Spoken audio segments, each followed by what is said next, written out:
हे guys subscribe करा सियोनिक चॅनलला आणि ही घंटा नक्की प्रेस करा म्हणजे तुम्ही बघाल आमचे व्हिडिओ सर्वात अगोदर.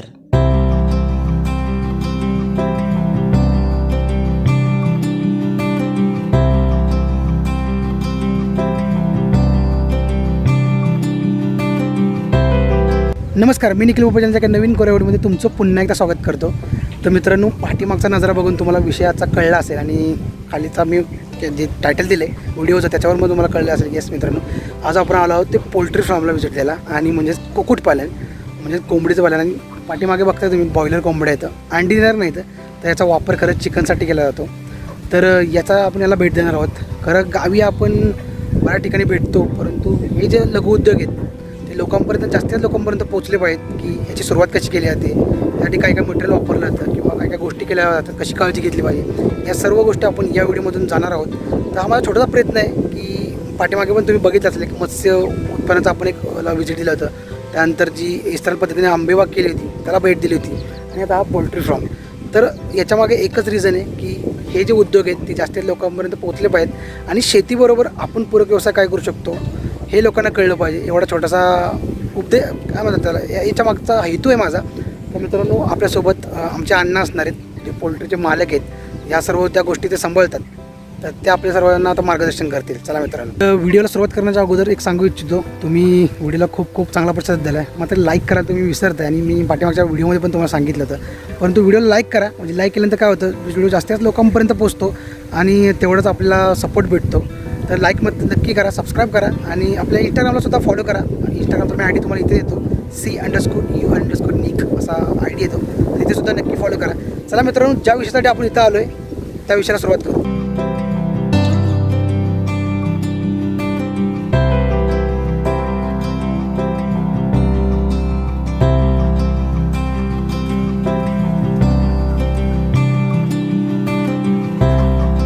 तर आपल्यासोबत आत्ता आमचे अण्णा आहेत जे या पोल्ट्रीचे मालक आहेत. तर त्यांच्याकडून आपण पुढच्या गोष्टी जाणून घेऊ की यांनी पोल्ट्री उद्योग किंवा आपले कुक्कुटपालन कसं सुरू केलं आणि त्यानंतर त्यांना काय काय गोष्टी लागल्या, काय काय गोष्टीतून काय काय काळजी घ्यावी लागते, या सर्व गोष्टी अण्णा आपल्याला सांगतील. आणि होपसो तुम्हालासुद्धा जेव्हा तुम्ही एखादा उद्योग सुरू कराल त्यावेळी तुम्हाला ती छोटीशी का होईना मदत नक्की भेटेल. माझं नाव शंकर बाबूराव पोपळे, मी वालूदचा रहिवाशी आहे आणि मुख्य म्हणजे मी शेतकरी आहे. पण आपल्या शेतीला एक जोडधंदा म्हणूनसाठी मी हा कोंबड्यांचा व्यवसाय चालू केला. शेतीच्या ह्याच्यातनंच आपलं हे करत करत काय थोडंसं भांडवल जमवून शेतीचा असा पूरक व्यवसाय पाहिजे म्हणूनसाठी हा कोंबड्यांचं हे केलं. त्याच्यामुळं सर्वसाधारण माझ्या बाकीच्या कुटुंबाच्या दृष्टीने किंवा ह्याच्या दृष्टीनं आर्थिक बाजूच्या ह्यानं चांगली मदत झाली. बरं, पहिला प्रश्न असा आहे अण्णा की इथे आता साधारण किती कोंबडे येतं आणि एखादे पिल्लू तुम्हाला भेटलं तर ती प्रोसेस कशी असते, म्हणजे मोठं होण्याची किंवा किती दिवस लागतात त्याला असं? नाही, हे आपल्याला जर एखादं लहान पिलू आपण आणलं आता तर ते साधारणतः 1 दिवसाचं पिलू असतं आणि ते आपल्याकडं आणून त्यांनी सोडलं लोकांनी, त्या कंपनीवाल्यांनी ह्यांनी. तर मग त्यानंतर ते साधारणतः 45 दिवसापर्यंत ती जी वाढ पूर्ण होती, 2.5-3 किलोपर्यंत त्याचं वजन येतं तेवढ्या ह्याच्यात. आणि ते मग पिलाच आपल्याला ते खर्च कंपनीवाल्यांचं हिशोबानं असतं, साधारणतः 25 रुपयापर्यंत ती पिलू बसतं. बरं. आणि मग त्याला खाद्य बिद्य हे बाकीचं म्हणजे आपण स्वतः घालायचं म्हटलं तर तसं खाद्याला जास्त पैसे जातात. आणि कंपनीच्या हिशोबात मी घेतलं तरी पण साधारणतः 3.5-4 किलोपर्यंत खाद्य ते पक्षी खातो, एक पक्षी. आता मग जे कंपनी किती पक्षी प्रोव्हाइड करतं? पक्षी आपल्या पोल्ट्रीच्या हिशोबावर, आपल्याला आता एवढी पोल्ट्री आहे ना, सर्वसाधारण एका स्पेअरमध्ये एक पक्षी राहावा त्या दृष्टीने आपली पोल्ट्री असेल ना, तशा हिशोबात तो पक्षी मिळतो आपल्याला कंपनीकडून. आता या एका पोल्ट्रीमध्ये किती पक्षी असतील? ही आमची साधारण एक पोल्ट्री आहे ती 100 फूट लांब आणि 30 फूट रुंद आहे. तर ह्याच्यात 3000 पक्षी बसू शकतो एका पोल्ट्री. आणि दुसरी त्याच्या शेजारची तिच्यात पण 3000 बसू शकतो. ओके, साधारण आता इथे 4-5 हजार रुपये, 5-4 हजार पक्षी पोल्ट्रीत बसू शकतात. आणि म्हणजे जेव्हा पक्षी आपल्याकडे येतो मग त्यावेळी काय काय काळजी घ्यावी लागते त्याला मोठं करण्यासाठी? सुरुवातीला जेव्हा पक्षी आपल्याकडे येतो तेव्हा त्याला हिटची जास्त गरज असते, म्हणजे टेम्परेचर पाहिजे तसं. मग आपल्याला काय वेळेला लाईटीच्या ह्याच्यातनं त्याला हे करायला लागतं, जनरेटरची व्यवस्था, किंवा लाईट जर तशी कमी असतील तर जनरेटर लागतो, किंवा जर थंडीचे दिवस असलं तर त्याला शेकोटे बिकोटे आत ते असं ड्रम पिटवून हे करायला लागतं. तेव्हा ती त्याच्या ह्याच्यावर त्याची वाढ एक 8-10 दिवस त्याला ना टेम्परेचर भरपूर लागतं, तर त्या पिल्लांची वाढ होती. आणि खाद्यामध्ये काय त्यांना द्यावं लागतं किंवा आरोग्याच्या हेतून काय काळजी घ्यावी लागते? खाद्याच्या हिशोबात काय होतंय, आपण शक्यतो कंपनीकडनंच पक्षी घेतो. आता जास्त पक्षी पाळायचं म्हणलं की कुठल्या तरी कंपनीकडनं घेतो. मग कंपनी खाद्याची जबाबदारी कंपनी घेते. त्याला काय खाद्य पाहिजे, काय कुठलं हे पाहिजे ती देते कंपनी. औषधं वगैरे कंपनीच देते आपल्याला. त्यांचा माणूस पण येऊन आपली देखरेख करू शकतो. सुपरवायझर असतो, डॉक्टर असतो, ती लोकच सगळी व्यवस्था करतात. मग आता कोंबड्यांना आपण स्वतः काय करायचं तर आपण फक्त पाण्याची व्यवस्था, खाद्य घालणे, ते औषध वगैरे ते सांगतील सुपरवायझर तशी व्यवस्थित वापरायचीच आपण. मग त्यांना आजार वगैरे काय होतात का? आजार होतात, पण ते आजार जरी झाले तरी त्यांचा आजार बघायला त्यांचीच माणसं असतात ना. सुपरवायझर असतो, डॉक्टर असतो. म्हणजे आपल्याला आजाराबद्दल जास्त हे नाही, फक्त त्यांनी सांगितलेलं आपण उपाय करत राहणे.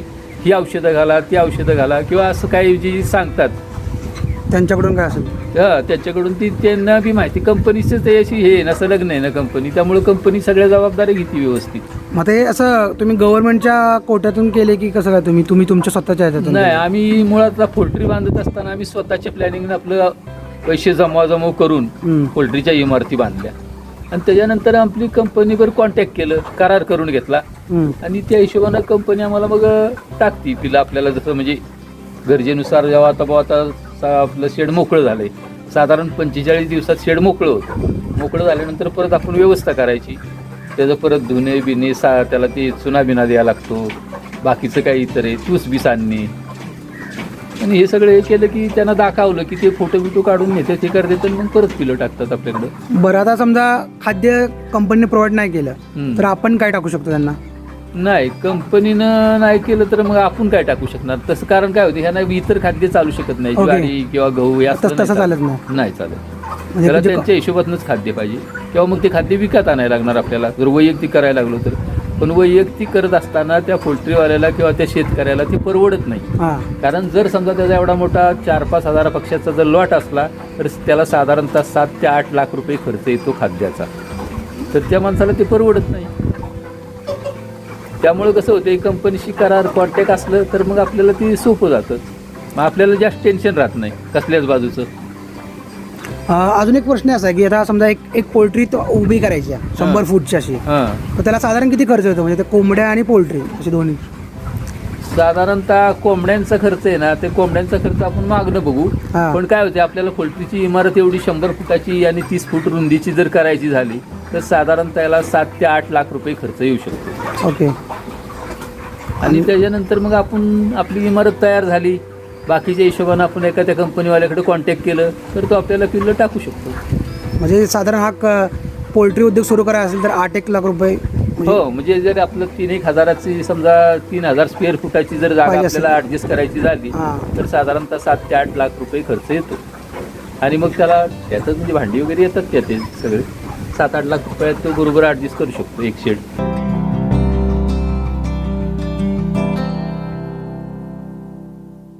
खाद्याचं भांडे, ह्याच्यामध्ये आपण खाद्य भरून वतायचं आणि मग लागल तसं त्यातनं ऑटोमॅटिक हे होतं. पक्ष्याला जसं खाईल पक्षी तसं खाद्य संपत जातं.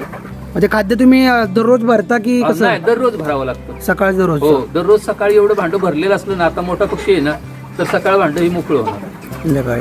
आणि 7-8 किलो भांडं हे खाद्य बसतं. आणि हे पाण्याचं भांडं, हे दुसरं आहे का नाही, हे पाण्याचं भांडं आहे. तर ह्याला कधी सकाळी संध्याकाळी असं जरा स्वच्छ धुवावं लागतं. धुतल्यानंतर आपण टपात काढायचं नाही तर असं पाणी फेकून द्यायचं काय, म्हणजे पाणी स्वच्छ राहणार. आणि ज्या कोंबड्याच्या विष्ठा वगैरे असतात त्याचं साफसफाईचं कसं? त्याचं काय नाही, हे रोज हे नाही, जी तूस आहे ना ती रोज अशी पायानं हलवायला लागते अशी हे करून रोज सकाळी. ओके. ही सर्वसाधारण 1 महिनाभर अशी ही तूस हलवायची. आणि महिन्याच्या पुढचा जो पिरियड आहे त्यावेळेला आपण हलवायची नाही. त्याच्या पुढे जर आपण हलावली तर पक्षी आहे ना त्याचे पाय बी असे वाकडे होत्यात बसताना मग या करतो पक्षी. त्याच्यामुळं महिन्याच्या पुढे काही तुशीची लय हालचाल करायची नाही. आता 45 दिवसानंतर कोंबड्या दिल्या आपण, त्यानंतर याचा वापर खत वगैरे करू शकतो का? हा, खतासाठी याचा चांगला वापर होतो. हे सगळ्यात भारी खत आपलं शेणखत आहे ना, त्याच्यापेक्षा बी ह्याची पॉवर चांगली कुठल्याही पिकासाठी. ऊसासाठी ह्याच्यासाठी प्रामुख्यानं लोक हे खत नेतात. तुम्ही त्याचा वापर करता का? कसं काय करता? तुम्ही त्याचा वापर करता का तुम्ही विकता वगैरे सगळं? नाही, आम्ही आमच्या शेतीसाठी काय वापर करतो गरजेनुसार. बाकीचं राहिलेलं आहे तो लोकांना ते उनपट टाकतो विकत. म्हणजे 5-1 हजाराला एक ट्रॉली विकतो. मित्रांनो, तुम्ही आत्ता ऐकलत की पोल्ट्रीबाबत अण्णांनी बरीच माहिती आपल्याला सांगितली. आणि जरी तुम्हाला काही प्रश्न असतील तर तुम्ही नक्की या पोल्ट्रीला व्हिजिट करू शकता. मी तुम्हाला याचा ॲड्रेस आणि फोन नंबर तो डिस्क्रिप्शन बॉक्समध्ये देतो. तरी लक्षात ठेवा, हे जे वालूद गाव आहे आपलं, वालूद तालुका जावली, जिल्हा सातारा या ठिकाणी आहे. आणि जर तुम्हाला काही प्रश्न असेल तर तुम्ही कमेंट बॉक्समध्ये सुद्धा विचारू शकता. फोन नंबर पण देतो, तिथे तुम्ही कॉन्टॅक्ट करू शकता. आणि एक शेतीला पूरक उद्योग असा पोल्ट्री उद्योग खूपच चांगला आहे. त्याचबरोबर अण्णाने आपलं चांगलं मार्गदर्शन केलं. खरं अजून बरेच उद्योग आहेत अण्णांचे, तर ते थोडक्यात तुम्हाला सांगतील की अजून तुम्ही काय काय करू शकता. त्याची काय आपण डिटेलमध्ये माहिती घेणार नाहीत, परंतु तुम्हाला एक आयडिया भेटेल की नक्की अजून तुम्ही काय काय करू शकता.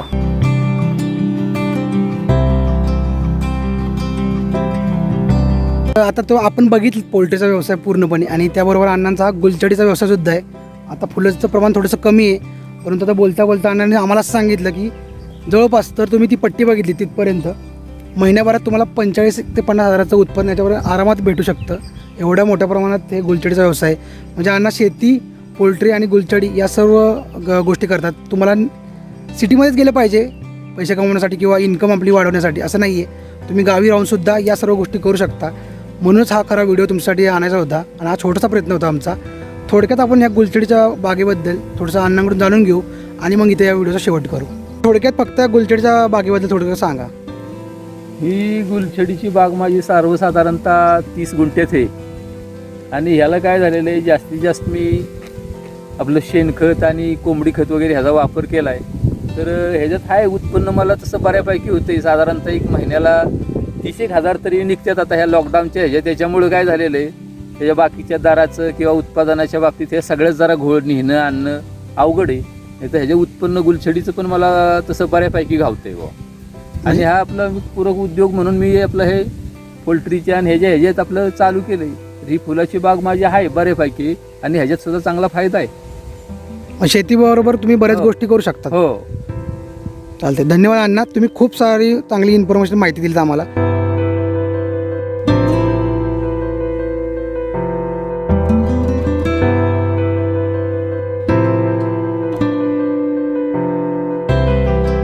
मित्रांनो, हा होता तुमचा छोटासा प्रयत्न आमचा. म्हणजे आमच्या गावचे जे शेतकरी आहेत, आधुनिक शेतकरी म्हणलं तरी काय हरकत नाही, कारण तुम्ही पाहिलेत की शेतीबरोबरच किती मोठे उद्योग, पूरक उद्योग करतात. पोल्ट्रीचा उद्योग म्हणा किंवा गुलछडीचा उद्योग म्हणा. आता मी गुलछडीच्या बागेमध्येच आहे आणि आपण बऱ्याच प्लेसला व्हिजिट देतो. त्याच्यामागे पर्यटन व्यवसाय वाढवण्याचा एक मुख्य काय म्हणतात त्याला हेतू आहे माझा, परंतु हा सुद्धा खूप वार आहे. याला भेट देण्याचं एकच कारण होतं की तुम्हाला याच्याबद्दल जास्तीत जास्त माहिती मिळावी. आणि जर तुम्हाला अजून काही प्रश्न असतील, डाऊट असतील, तर मला नक्की कमेंट बॉक्समध्ये कमेंट करून सांगा, अथवा मी नंबर देतो अण्णांचा, तिथे कॉन्टॅक्ट करा. आणि तुम्हाला या गुलछडीच्या बागेबद्दल आणि पोल्ट्री व्यवसायाबद्दल बरेच काही सांगितलं जाईल. खरं खूप काही सांगण्यासारखं आहे, परंतु व्हिडिओ आपण जास्त मोठा करू शकत नाही. आणि वाऱ्याचा पण मोठ्या प्रमाणात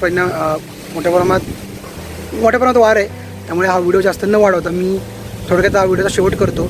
आणि होप सो तुम्हाला इथून काहीतरी भेटलं आणि तुम्हीसुद्धा काहीतरी लघु उद्योग सुरू कराल आपल्या शेतीबरोबर. नुसतं शेतीत न रमता तुम्ही काहीतरी अजून लघु उद्योग सुरू करून आपली उन्नती कशी होईल, आपल्या भागाची म्हणजे जावली भाग, सातारा भाग किंवा आपल्या महाराष्ट्राची उन्नती कशी होईल याचा नक्की विचार कराल. तर होप सो हा व्हिडिओ तुम्हाला खूप आवडला असेल तर मित्रांनो नक्की लाईक करा, सबस्क्राईब करा आणि जास्तीत लोकांपर्यंत शेअर करा. अजिबात विसरू नका.